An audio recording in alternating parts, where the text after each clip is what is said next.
Usually the conversation around here is about football. Today, the topic is gas for one of the sponsors, specifically Mobile Supreme Plus Premium Gasoline. Let's start with the fact that Mobile Supreme Plus Premium is amazing. It keeps engines 3 times cleaner, so engines perform better for better gas mileage. Just ask motorsports legend Shirley Cha-Cha Muldowney. She raced top fuel dragsters in the 70s, so she knows a thing or two about gasoline. She also knows a thing or two about the 70s, so if there are any questions about leisure suits, vinyl, or fondue, fire away. One might wonder why they call her Cha-Cha. Like, is it a family name or a marketing ploy? Or maybe she thought it sounded cool. It's very curious. Getting back to fuel, Shirley and the team highly recommend Mobile Supreme Plus Premium Gas because it keeps engines 3 times cleaner for better performance and gas mileage. By the way, Cha-Cha Muldowney, she drove a pink car. Mobile. Legendary. 3 times cleaner compared to Mobile regular gas and port fuel injected engines. Actual results may vary. Visit mobilefuels.com for details.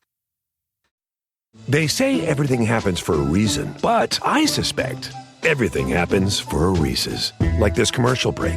Did you need 15 seconds away from music? Or 15 seconds to eat a Reese's? Perhaps it's true. Everything happens for a Reese's. Going down the only road I'd ever known. Like a drifter, I was born to walk alone. And I've made up my mind. Time, here I go again. I don't know. Is that how it goes? I don't even know. Yeah, basically. I ain't wasting no more time. All right. Welcome back to New Heights, ladies and gentlemen, boys and girls, a Wondery show brought to you by Adobe Acrobat Studio. That's right, all nice. you PDF lovers. Adobe's been doing it for a long time. We're selling software now. There we go. We're your hosts. I'm Travis Kelsey. It's my big brother, Jason Kelsey, out of Cleveland Heights, Ohio. Cincinnati Bearcat alums. Shout out to the Cats. A tough one this past weekend. But Cincy, we got to get this thing fucking rocking and rolling, man. We got one at the house this week. Yeah, baby. Let's turn this thing around. Subscribe on YouTube, Wondery Plus, wherever you get your podcasts, and follow the show on all social media at New Heights Show with 1S for fun clips throughout the week. Jason, why don't you let the people know what we got coming up? All righty, 92%. You know the deal. We got a great episode coming up right now. We're going to recap the Chiefs and Broncos. Return of Jameis Winston and rest of Week 11 of the NFL coming in right now. Let's get into what we always get into, and that's a little bit of that new news. New news is brought to you by American Express. Our Taylor episode was named one of the best podcast episodes of 2020. One of them. What the fuck are we talking about? I mean, yeah. What is beating that one? So magical. Are they rating other ones up there? There's nothing that's even fucking coming close to that. Oh, Elon Musk was actually a big one. But he was cheating. He was doing political shit. Maybe we need to have Amy and Tina Fey come on here. Tina can do a great Delco accent.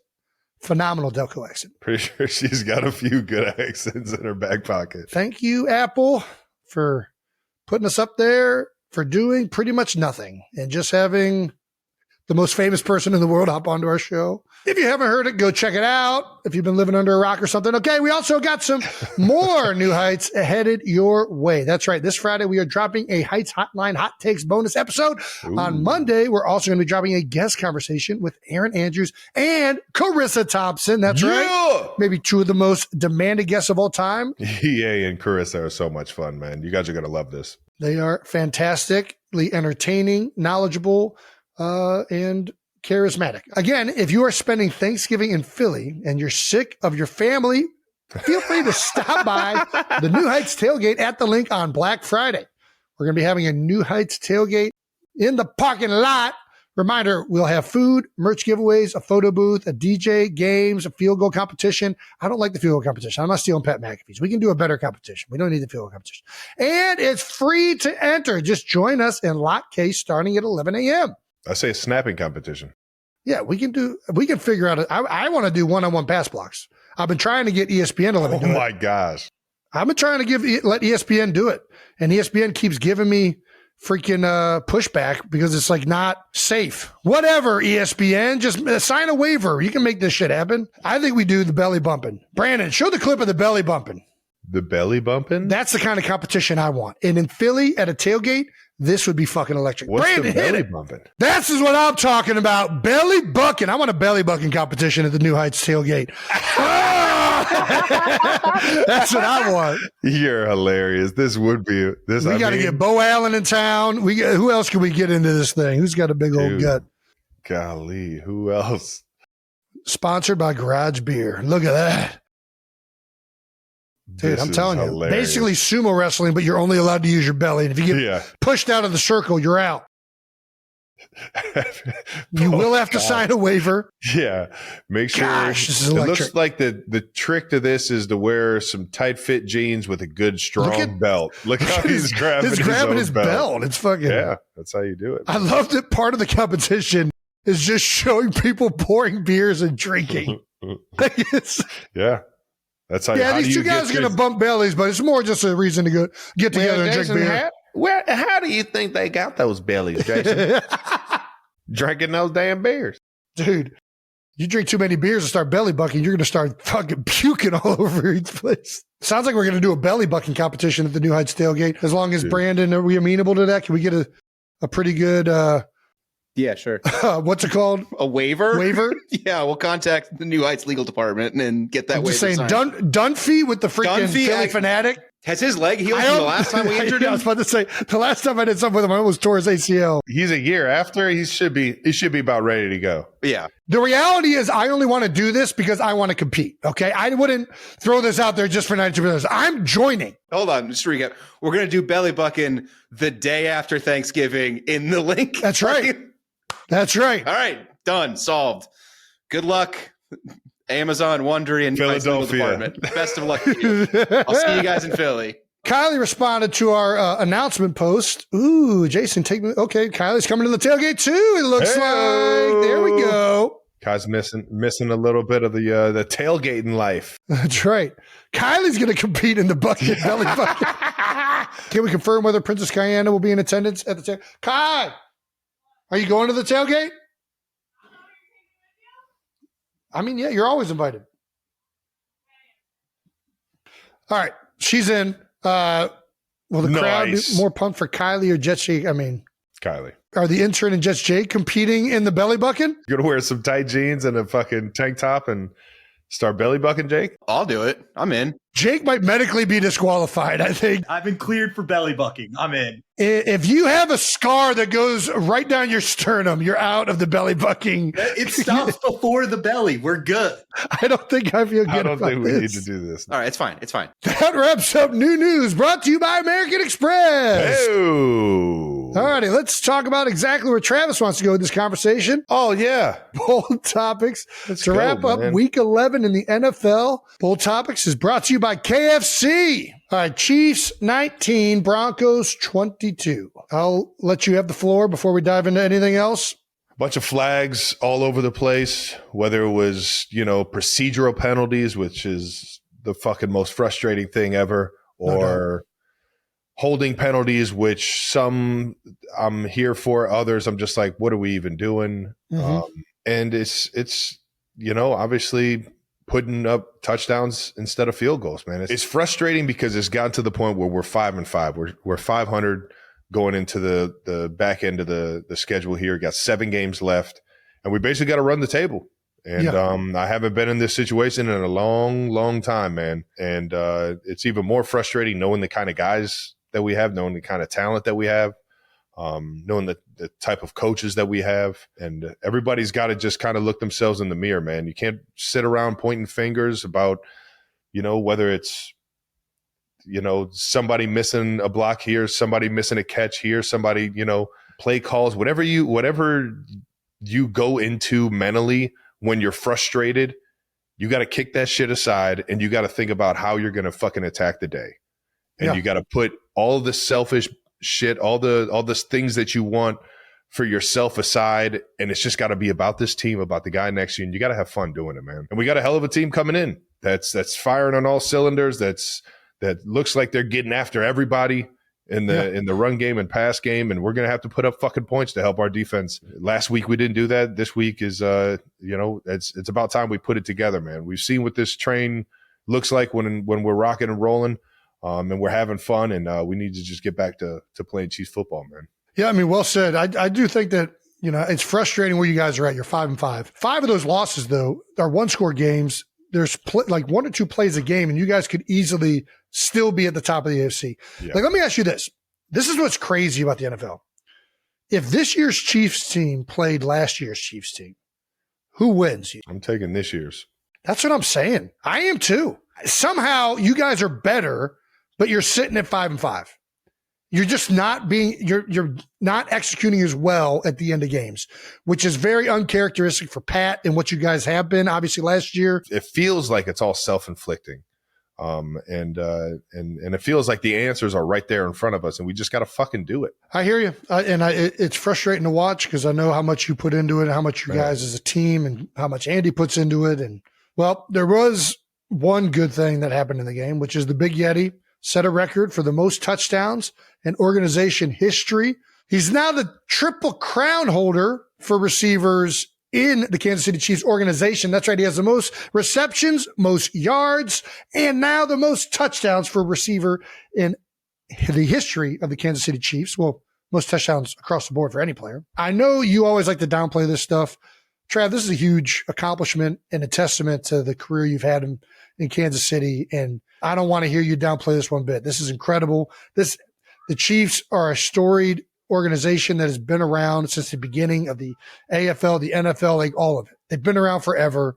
Tons of people have put that Chiefs uniform on, Hall of Famers out the wazoo, and you're the one guy at the top of that organization for an entire career in multiple categories. And I know you would trade all of that to have a successful season this year because that's the type of person you are, but you deserve all the credit in the world for this accomplishment. Congratulations to the Big Yeti. Thank you, big guy. And it is an honor, man. Obviously, right now it's soured because it's coming off of a fucking loss, our 5th loss of the season. But I got so much, first of all, so much respect for the organization, so much respect for the guys that have paved the way, not only in the Chiefs organization, but in the National Football League that have made, an opportunity for myself to come in and make a living.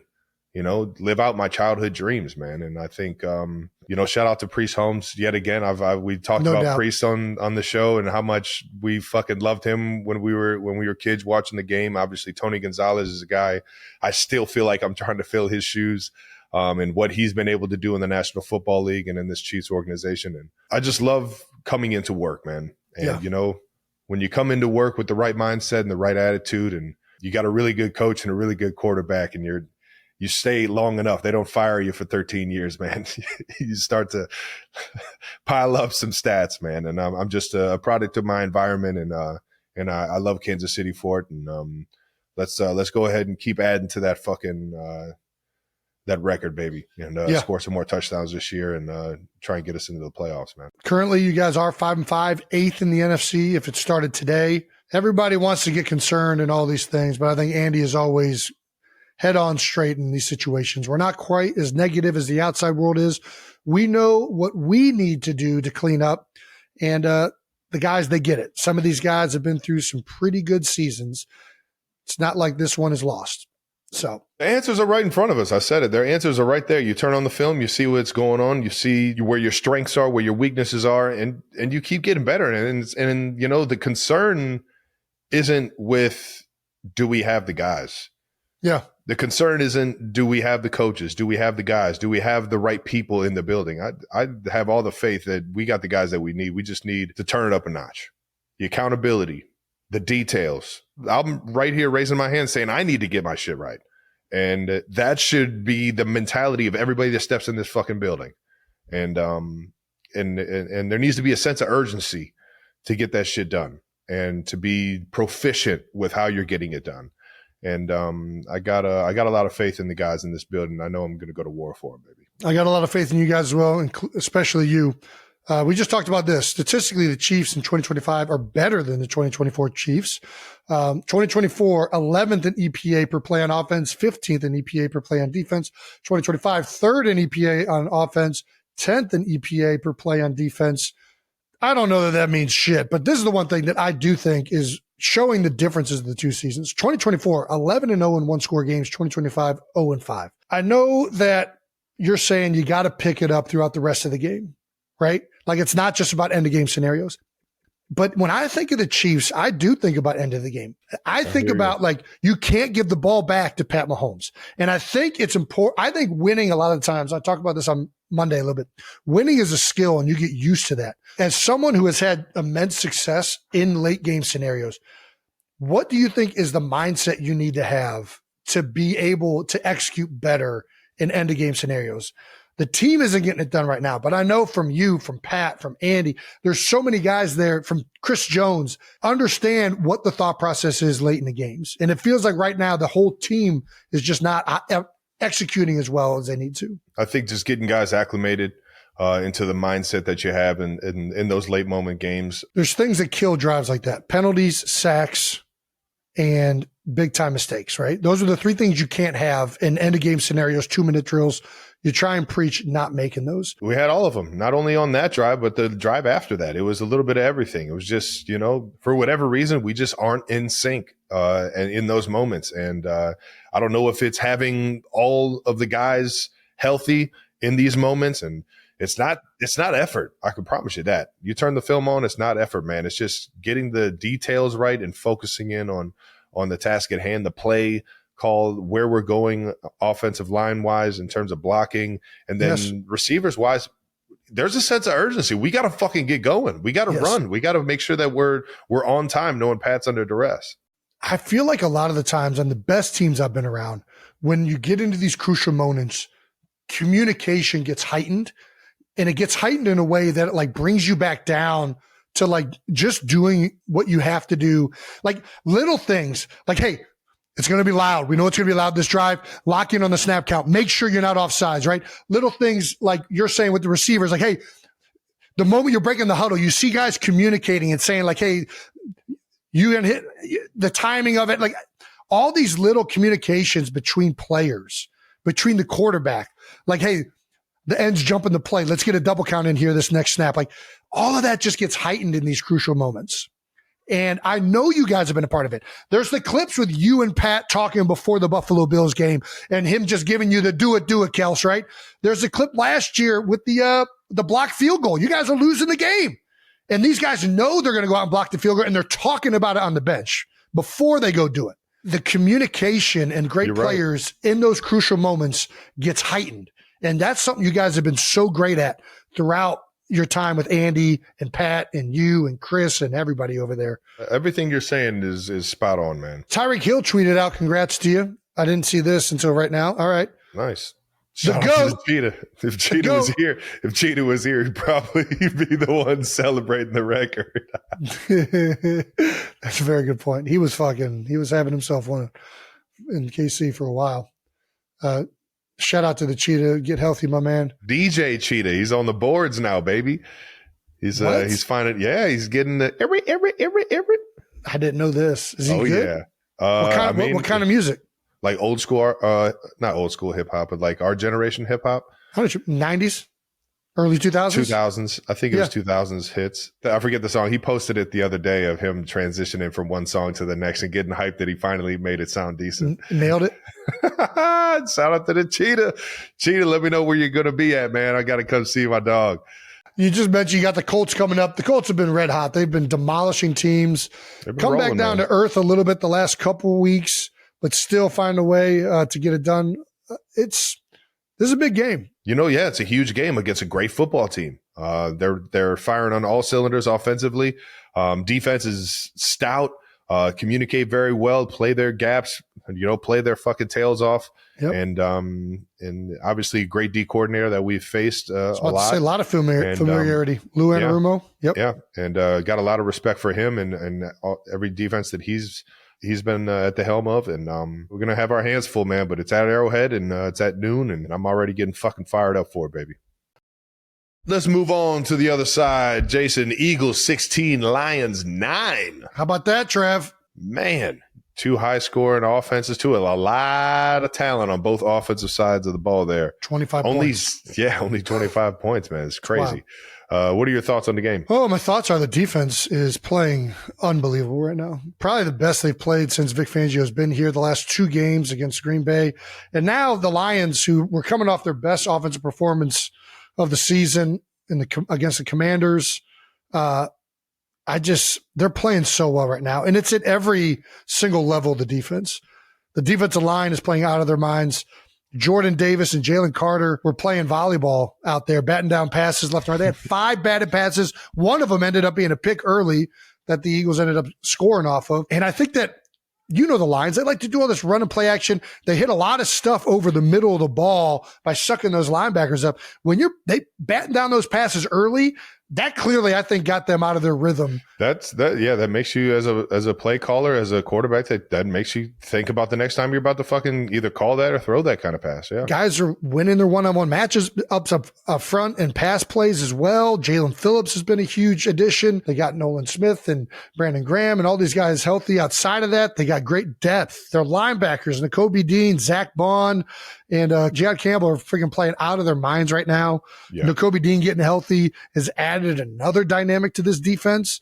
Their DBs outside of the one corner position have been great all year, but even Adoree Jackson's playing better than he was earlier in the year. Yeah. They're playing so cohesive and fantastic right now as a defense. To hold the Lions to 9 points is very difficult. And it took everything they had. They had to stop them 5 times on 4th down. That's a very difficult task against the Detroit Lions. So their 4th down conversion percentage, I would assume, is well above 60, 70%. The one thing that is frustrating, I think every Eagles fan is frustrated. Here's the thing. I thought the Eagles would win this game because I thought we match up well with the Detroit Lions. The Detroit Lions are we're going to stuff this ball down your throat and then throw it over your heads, control the line of scrimmage team. And the Eagles have always been good against teams that try and play football like that because we got the guys ourselves as well. And they line up and they play man coverage. They ain't hiding nothing. You play some teams are going to disguise the coverages. They're going to be, is it zone? Is it cover 3? Is it quarters? Is it man? And they're great at that area. Detroit, Dan Campbell, they line up and you know exactly what they're doing. Come beat us. And I thought we would perform, honestly, much better on offense against a defense like that. Credit to Detroit. They came to play on defense. They played well up front. Their linebackers, they stopped the run. They condensed the line of scrimmage when it was a run play. And in the back end, they played really well in coverage. There's no other way to say it. They answered the bell. I expected the Eagles offense to play much better than they did against the Lions, to be honest with you. They had some drops early that I think kind of got them out of a rhythm. The run plays, they were doing great on counter plays, but it just wasn't there consistently. But I got to give Detroit credit. Dan Campbell, the way these guys play, we've talked about it for weeks now. I'm such a huge fan of the ethos of this team. I know they didn't get the win. They wish they did. 16-9, no, that thing was right there. They get 2 of those 5 4th down conversions that they didn't end up converting. This game could be completely different. And I thought it was a game that you want to see. There were 2 games this week that I thought were the 4 best teams in the NFC playing. Rams and Seahawks and the Eagles and Lions. Those are the big dogs right now. Credit to Detroit for playing a great game on defense. They get a couple more of those 4th downs. It's different. But for the Eagles, to win this game against the Lions and now be the top of the NFC, awesome, awesome team win. Got to clean this stuff up on offense, but overall, really happy. There you go, baby. Like you said, defense came up huge, 0-5 on 4th downs, but also held the Lions to 3-13 on 3rd downs, which is fucking huge because the Lions are so good in those critical situations. And there's so many weapons on that fucking side of the ball, man. Fast running backs. Did you see Jahmyr Gibbs in person or even on TV? That's how you know you're fast. If you look fast on TV, you're fast. It's because every once in a while you'll be on the field and somebody will run by and you're like, that guy's moving pretty good. But then you see it on TV and it's he's running about the same speed as everybody else. When you look like you're in a different gear than everybody else on the television. Yeah. As what does Gruden say? Blur the screen. He blurs the screen. He does, man. And you guys held him, man. You guys shut down Glasses Dan Campbell. So shut down my stamp of the week last week, man. Yeah. And who knows? Maybe a little rematch coming in the playoffs, baby. I mean, I would not be surprised at it at all. I would love, as a fan of the game of football, to see it. Because both of these teams, don't get me wrong, I love watching the tricky stuff that Detroit does. I love watching the unique coverages and fronts and everything that Vic does. But there's just something about both of these teams that they get also at the core of football, which is like, we're going to line up and we're going to beat the shit out of you today. And I just love watching teams that play that way. I do. I just love it. Every It's football at its core, man. That's right. It's Army versus Navy, dude.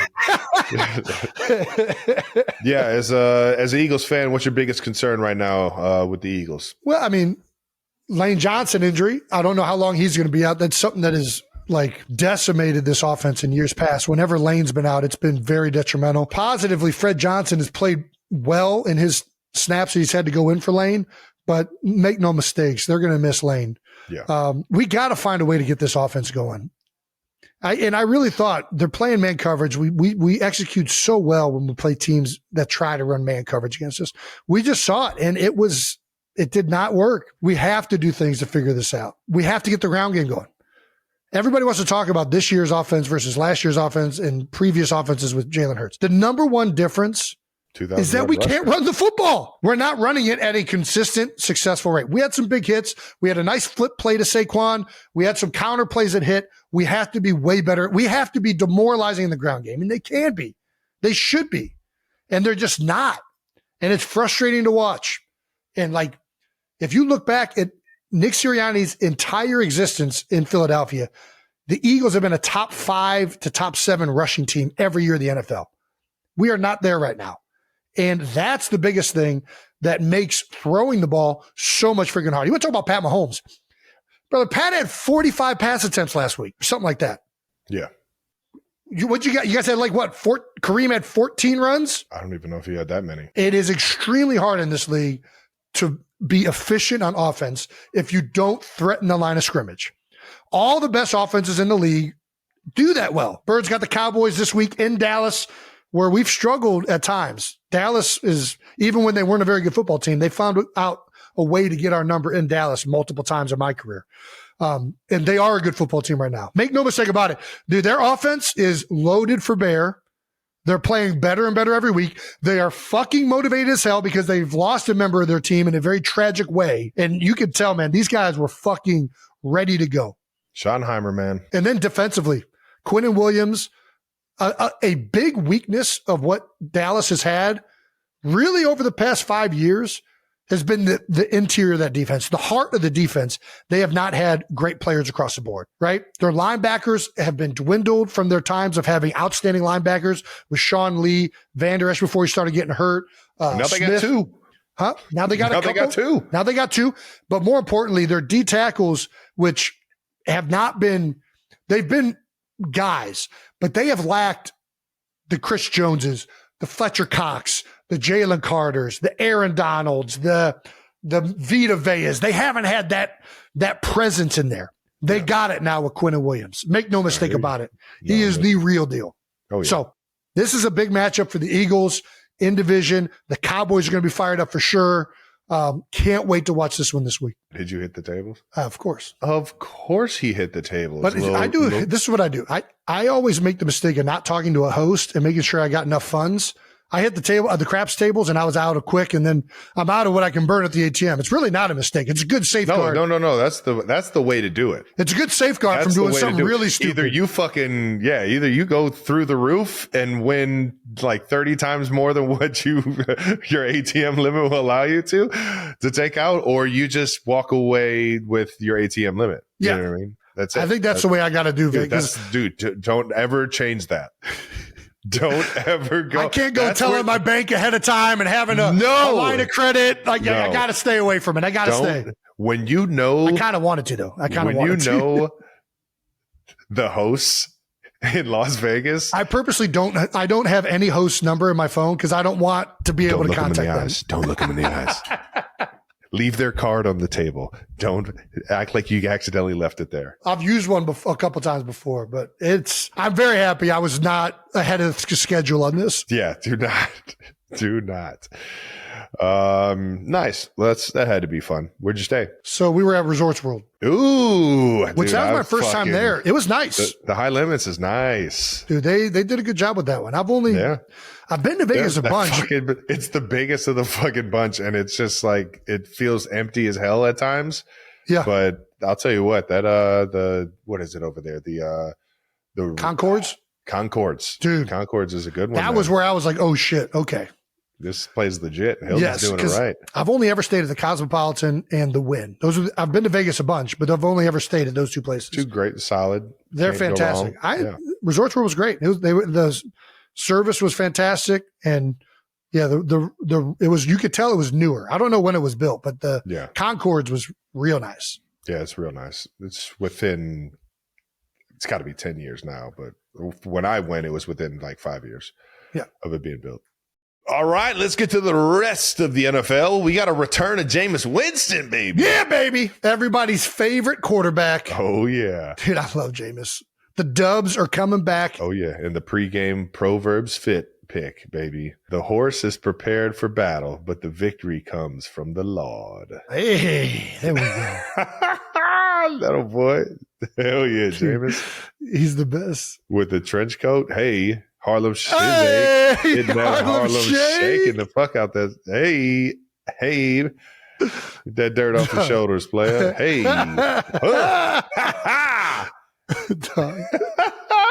what a guy, man. Oh fuck! Is there a better personality in the history of the NFL than Jameis Winston? I don't know. Man. I don't know of any, man.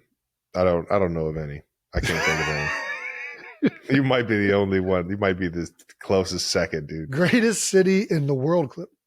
Yeah, let's play that. I want fans to know that I'm going to do my best. You know, obviously I'm going to have fun, but I'm going to execute, have a surgical execution, and just play ball, man. Like, this is something I've been doing since I've been 4 years old, and I just get to do it in the greatest city in the world. I'm going to be saying it with my son.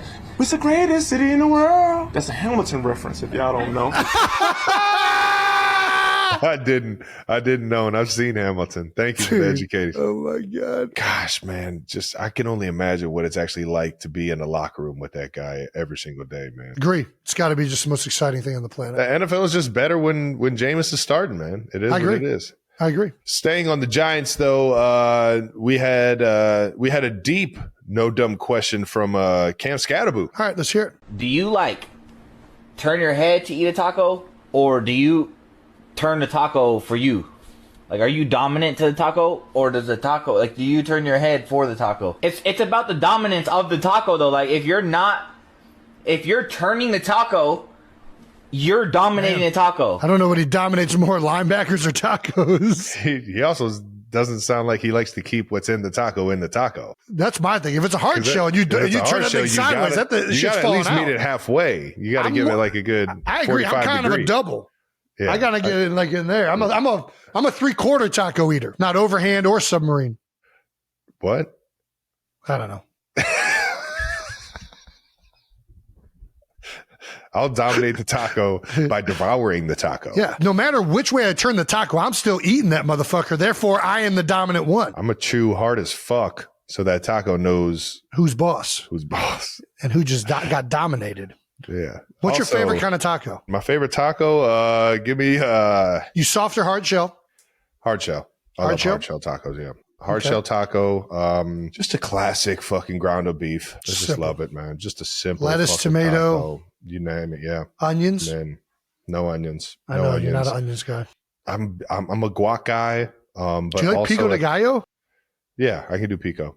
I just can't do the long I can't do the long slimy onions. I got you. Yeah, those things. So diced onions you're good with?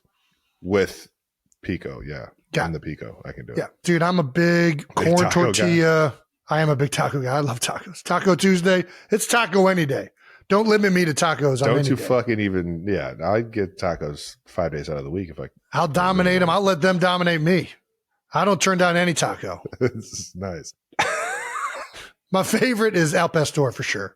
I love Al Pastor. I will do, especially if it's like an authentic. If it's like a street taco, I'm with it. Yeah. Al Pastor's pork, isn't it? I think it is. Sounds like I see it on the matter spick. What it is. It's fucking great. They put that freaking Adobe season or Adobe or whatever the heck it is, the red stuff. Yeah. Then the pineapple on it. Oh, gosh. Ooh, okay, pineapple. Yeah, baby. I like pineapples on my tacos and my pizzas and pretty much anything. I'm very pro pineapple. I don't believe in limiting the pineapple's ability to go in anything. What's the best thing to have pineapple in? Man, I just love pineapple.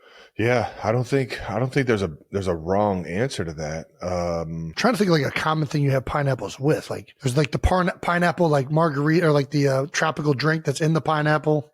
It's more of a gimmick. Yeah, I'm more pairing things with like the pineapple in food, not necessarily drinks. Are you a fresh pineapple or are you a canned pineapple? Fresh pineapple. Right? Canned pineapple is like, I can't believe we used to eat that. I can, because those were good too. But yeah, well, and it was also way easier for Dad to just go get Dole canned pineapple. Yeah. Stoli Doli? I'll drink a Stoli Doli. What's a Stoli Doli? Is that a thing? Yeah, Capital Grill, baby.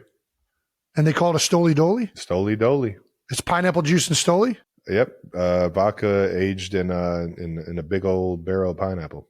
Oh, so it's infused. Oh, yeah. Ooh, okay. Dole Whip is very good. Isn't that coconut too? It's like coconut and pineapple, or is it? What is Dole Whip? Because Dole Whip isn't ice cream. Do you know what we're talking about? Yeah, No I put idea. it in there. It's just the Disneyland thing. That's the Well, best. they have it pineapple elsewhere. to me. They have it at the shore too. I'll get it at the shore as well. Oh, I believe the base is like a coconut type thing. But yeah, it's delicious. it's the best. Yeah. Also, pineapple and fried rice is pretty good. Pineapple and fried rice is very good. Were we talking about football? Oh, Dude. Spitgate Part 2. Dude, what the fuck is happening? What is happening in the NFL? We got Jalen Carter spitting, Dak Prescott spitting on the floor. Now, Jamar Chase is spitting on Jalen Ramsey. I don't know what the situation is. I feel like You don't know what the situation is. Travis, there's a whole video. No, I'm saying I don't know what the reasoning for spitting on someone and There's never a reason. Why is there ever a reason to spit on This is my thing. When did the last person I remember spitting in the NFL was Bill Romanowski. Now all of a sudden we got 3 spitters. We got people just spitting left. What are we doing, guys? I thought Mike Tomlin had a great way of saying like what you do if somebody spits at you. You know, I have no message if someone spits in your face. Do what comes natural. If you get spit on, should you be able to react without getting a flag? I think so. But then it's like there's a whole like section of like, oh, if this happens, you can react however. Well, I mean, if somebody punches you in the face, are you not allowed to punch him back? No. You're not allowed to? No, if you punch him back, you get ejected too. Even if they started it? Yeah, at least got to be open hand. Open hand, you're good. It's just a 15-yard penalty. But if you close that fist, you punch him, out of the game. I mean, I guess it's probably good practice to just not encourage reactions. And I mean, listen, you get spit on, you'd like to think you'd be able to hold your composure, but dude, that's just like such a disrespectful, disgusting thing to do. Yeah. I don't like that this has now become a thing. I think that we need to do our best as NFL players to not continue this trend because it's just not appropriate. Not good. Other big games and stories. Bills 44, Bucks 32. Dude, Josh Allen's rolling. They struggled for a couple games there, but they've been back on the Bills train. They're rolling right now. Rams 21, Seahawks 19. This is my favorite game of the weekend, to be honest with you, outside of the Lions and Eagles game. I really thought the Rams would win this game. They're my sleeper in the NFC right now. Is like not a lot of people are not talking about them that much, but they're good at everything they do. They have a tremendous quarterback, a great defense, and the Seahawks, I've been waiting to see what they look like against a really good team because defensively, they got some really good players. Darnold, it's like, okay, how's he going to perform under pressure? And listen, Darnold threw 4 picks, but they lost this game 21-19 and they threw 4 interceptions. If I'm Seattle, I'm like, bro, we just cleaned this up. We can beat anybody. Yeah. So, and they had a chance to win it at the end, right? I know. No, they lost on a field goal, yeah. Came down to the very end of it. So I think that both of these teams are for real this year. It was an outstanding game to watch. Great defense. I don't like watching low-scoring games, but I like when guys are flying around and making plays. And that's what this was on both sides. Yeah. And then, we finally got to see the Shedeur Sanders experience, albeit not the most set up for success way possible going in mid-game. Tough situation for any backup. Everybody's making a big deal that he doesn't get first-team reps in practice. This is the way it works, people. That's just the situation that's at hand. The backup quarterback doesn't get reps. There's not enough reps that the starters can get. You got to be ready, man. You got to be ready.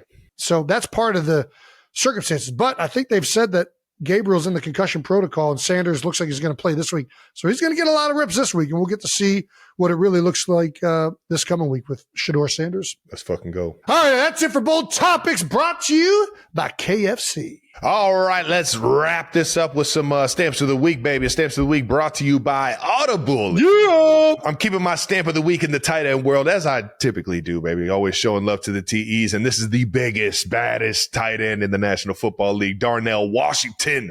Out of Georgia University, the Pittsburgh Steelers tight end, man. The guy is an absolute beast. He had himself quite a day, but this play right here where he's stiff-arming 3 defenders in a row, man, is just, if you're watching this clip, man, you fucking love how this guy plays football, man. Dude, I'm happy you're giving it to Darnell. I gave him the Hemi on Monday night. I mean, this play is unbelievable, but this dude does so much for the offense that doesn't get noticed. He is a Steeler. You know what I mean? When you think of a Steeler, he's a Steeler, baby. You think of a guy that's going to physically get after people. He gets after him in the run game, and clearly he gets after him when he's caught the ball. He does all the dirty work, just like a guy that doesn't get all the attention he should. Love this stamp for sure. This dude, man. Look at my dude. Holy trucking crap. Dudes, hurdling dudes. This is on a 3rd and 15, and he's only like 5 yards downfield. The guy's just giving all the fucking effort in the world to get a fucking first down. I love it. What an epic pick, dude. There we go, baby. You know what? I'm going to keep my Stamp of the Week in the tight end room as well. I'm going with a guy who has been known to do some tush pushes as a tight end. Ooh, I know exactly where you're going. Mark Andrews and the Baltimore Ravens for executing the fake tush push in epic fashion. Everybody's like, oh, the tush push isn't a football play. Oh, it's not pretty. It's not schematic. It's not strategic. It's not cool.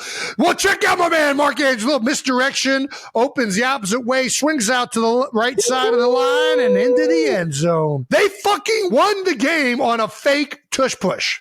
Epic. Fuck yes. Love it. Love it. Mark Andrews, the way he spun out of there, he looks like he's ran a little bit of triple option in his day, right? man. How about I love the design. Love the design. This dude, Mark, is so fucking hype when he gets into this, dude. Two minutes left in the game, 4th and 1. Are you kidding me? Fire me up, baby. Let's go, man. He's getting his Baker Mayfield on right there. All right. Now. That does it for Stamp of the Week, brought to you by Audible. And that also does it for this episode of New Heights. Reminder, Heights Holiday Hot Takes Hotline is coming out this Friday. Our conversation with Aaron Andrews and Krista Thompson is coming out on Monday. Hey-o. So make sure you're subscribed to the New Heights channel on YouTube and follow New Heights on the Wondery app or wherever you get your podcasts. You can listen to episodes of New Heights ad-free right now by joining Wondery Plus on the Wondery app or on Apple Podcasts. Once again, New Heights, a Wonder Show brought to you by Adobe Acrobat Studio. Follow the show on all social media at New Heights Show with 1S. And thanks to the New Heights production team for always making us look great. And thank you to the 92%ers for always tuning in. Can't wait to see you guys next week. Let's enjoy some football. Football 92%er guys and girls.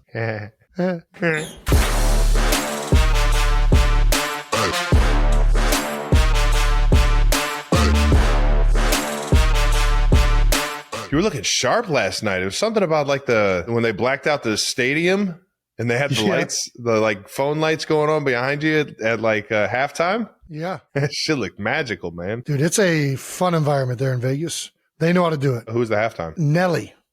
What? That's right. They had Nelly? Underlay, mama, here. Yep. No, it was a good one. My first game out of COVID, because COVID year was the first year that Allegiant Stadium was up and running. We go up there. We come out of halftime. Love is what I got. Oh, okay. Little Sublime. Yeah. Dude, I was like, where the fuck am I? I felt like I was at like a basketball game. It felt like, it does feel like that. Dude, yeah. It definitely feels like you're coming out and all of a sudden you're like, am I playing for the Beers? Yeah. What is the fucking one guy's name? Squeak. God damn it, Squeak. Fucking Steve Perry. God damn, I gotta watch that movie again. See if Taylor likes that movie. She'll just see me laughing at everything and have a good time. Oh, this is what he likes. Okay. I get it. The mascot is pissing into a urinal. It's clever.